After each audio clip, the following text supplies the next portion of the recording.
Mi nombre es José Roberto Duarte. Actualmente estamos trabajando para un estudio. Creo que son avances todavía porque el estudio no lo hemos terminado hasta el momento, sobre la hidrogeología del departamento de Huachapán, que es un programa de la CRS, ¿verdad? Antes de comenzar, solamente darle a Ingrid, me hice pasar buenos recuerdos, esas fotos con que comenzamos en todo el equipo de monitoreo hídrico en la región Trifín.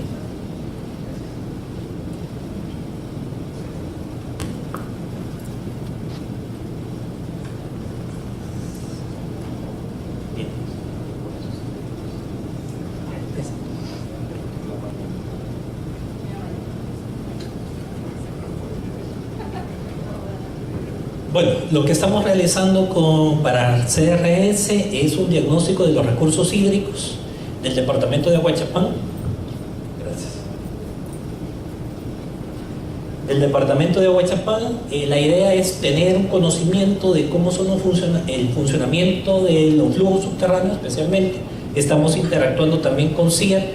Yo sé que hay alguna persona de aquí de CIET interrelacionando sobre el estudio hidrológico, y nosotros estamos haciendo todo lo que tiene que ver con los flujos subterráneos. Como les decía, vamos a presentar algunos avances, más que todo he traído cartografía que vamos generando.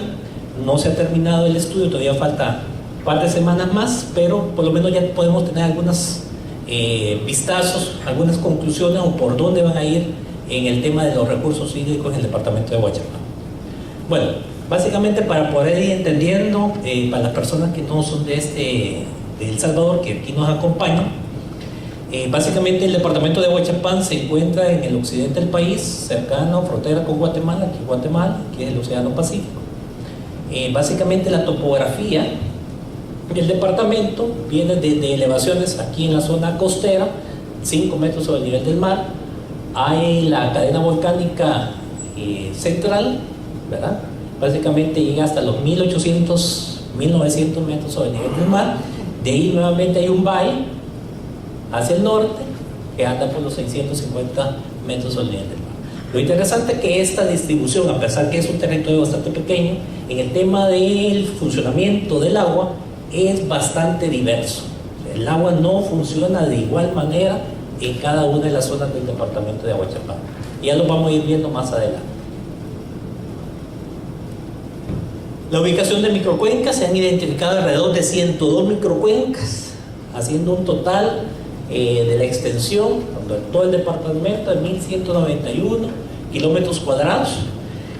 Como les decía, a pesar de que es un territorio bastante pequeño, el comportamiento del agua es sumamente interesante porque tiene diferentes comportamientos a lo largo del departamento.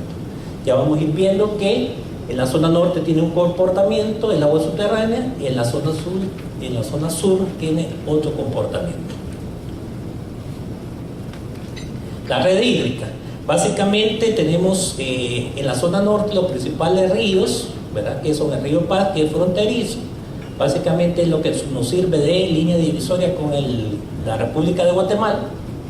Está el río Frío, río San Lorenzo, el Molino, que parte sobre la cabecera municipal de Huachapán, y los otros ríos que están en la zona sur, aunque de menor caudal, como el río Cara Sucia, el Rosario, Cauta, río San Pedro. Aquí empezamos a ver las diferencias. Los ríos en esta zona son de menor caudal, que es lo que se generan en la zona norte. Eso nos hace ver que el comportamiento de los flujos base es sumamente distinto.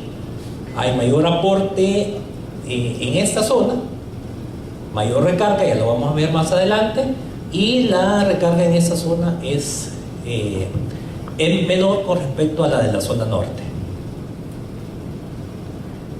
Para eso también hemos hecho uso de información climatológica, hidrométrica, con la que se cuenta. Actualmente en el departamento hay 2 estaciones climatológicas principales, una ubicada en Huachapán, la otra en La Echadura. Hay 10 estaciones pluviométricas, ¿verdad?, secundarias, que están distribuidas en la zona sur, zona alta y zona norte del departamento. y 2 estaciones hidrométricas, lo que es el río Paz y lo que es en la Achadura, para ir midiendo los caudales generados en esa zona.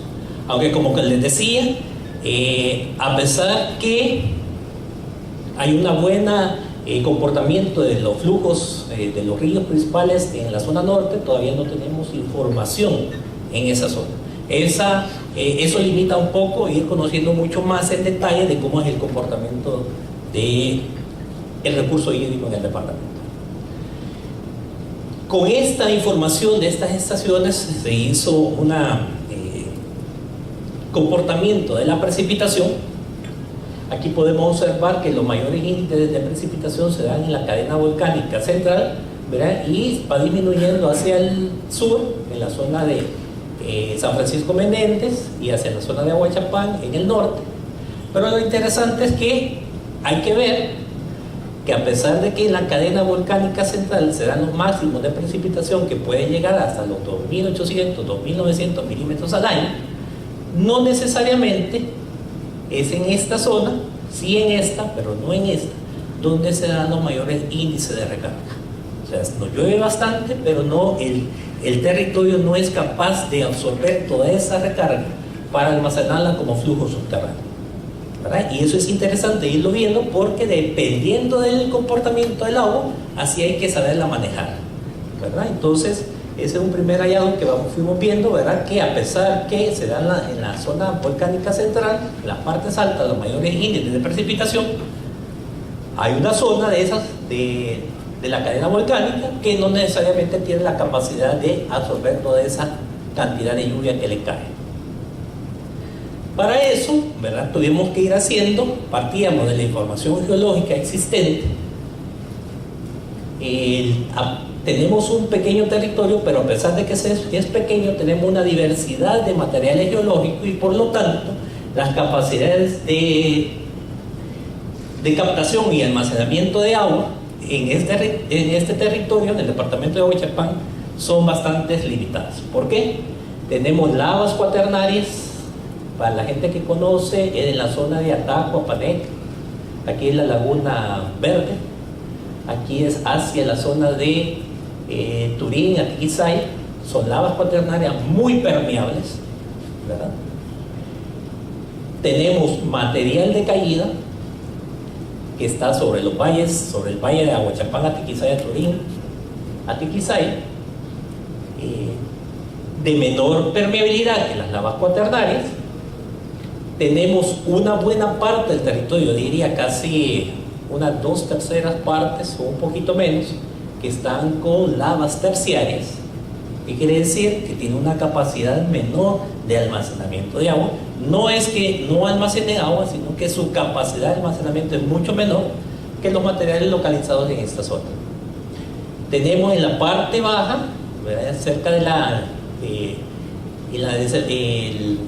Océano Pacífico, toda esta planicie aluvial, son depósitos de materiales sedimentarios que también tienen una capacidad de almacenamiento, ¿verdad?, que se ubica básicamente hacia el sur del departamento de Ahuachapán.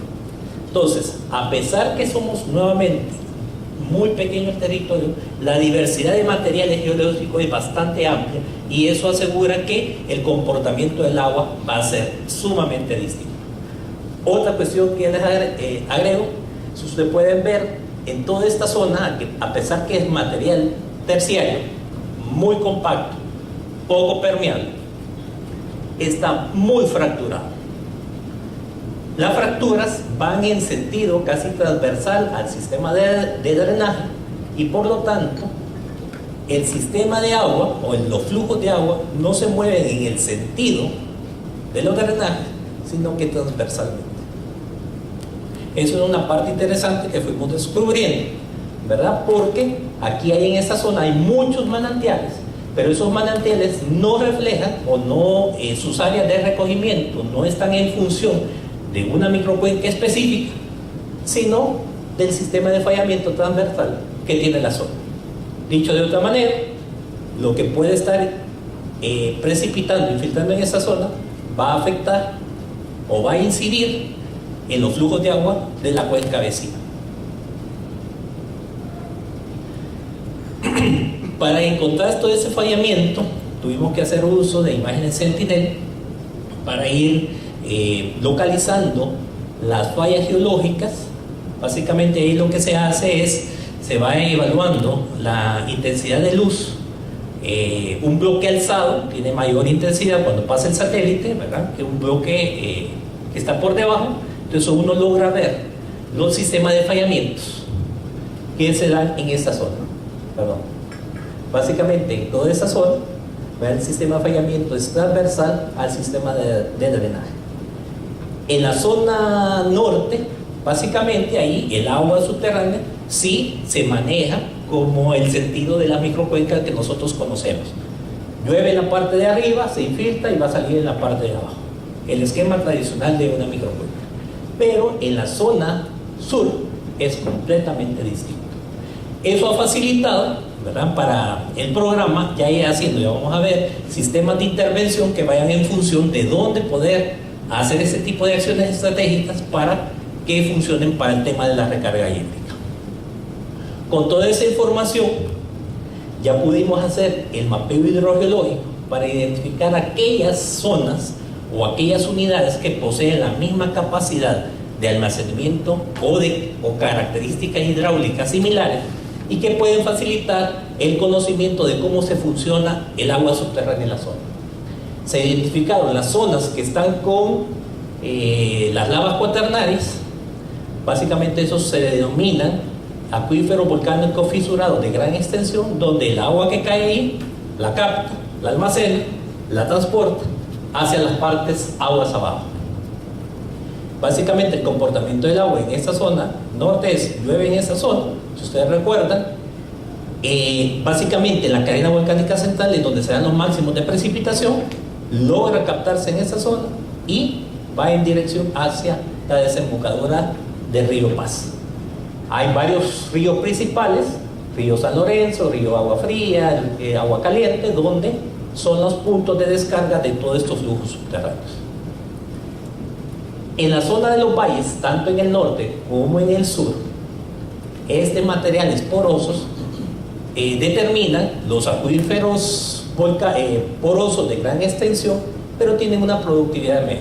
¿Qué quiere decir? Que su capacidad de almacenamiento es un poco menor con respecto a los acuíferos volcánicos fisurados.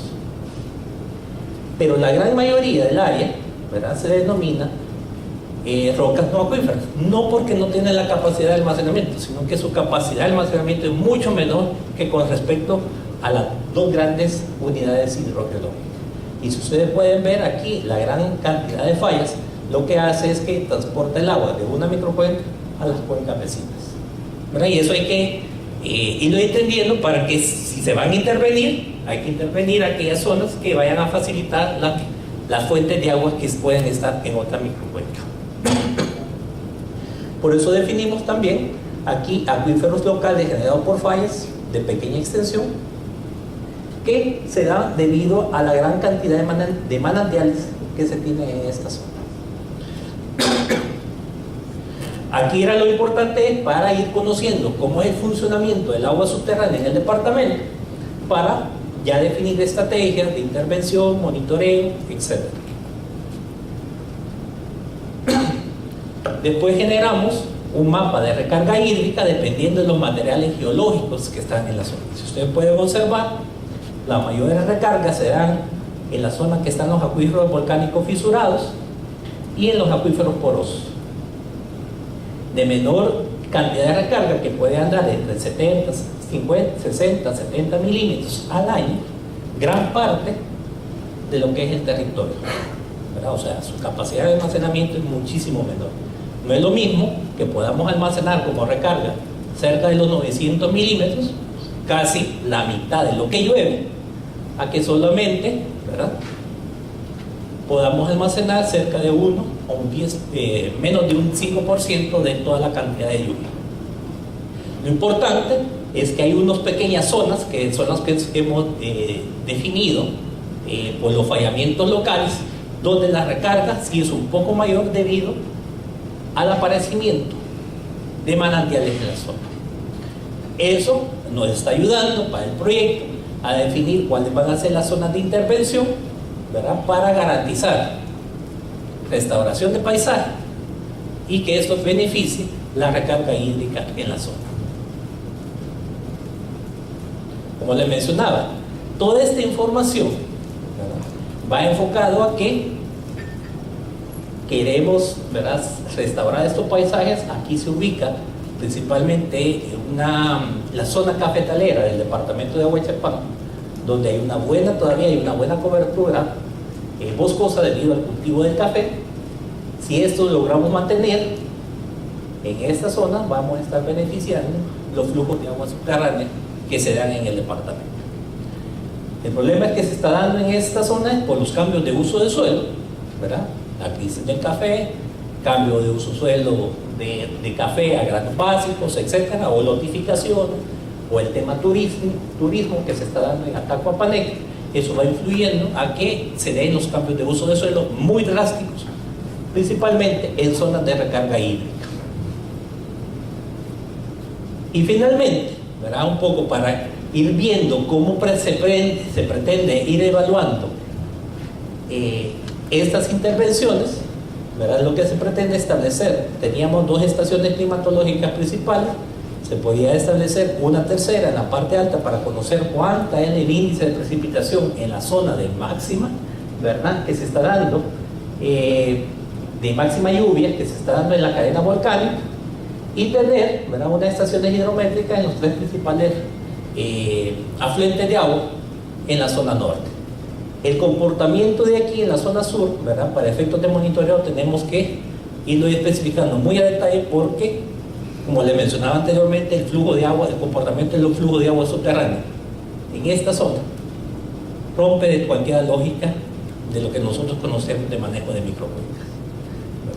Entonces, básicamente, eso es lo que llevamos hasta el momento. Gracias.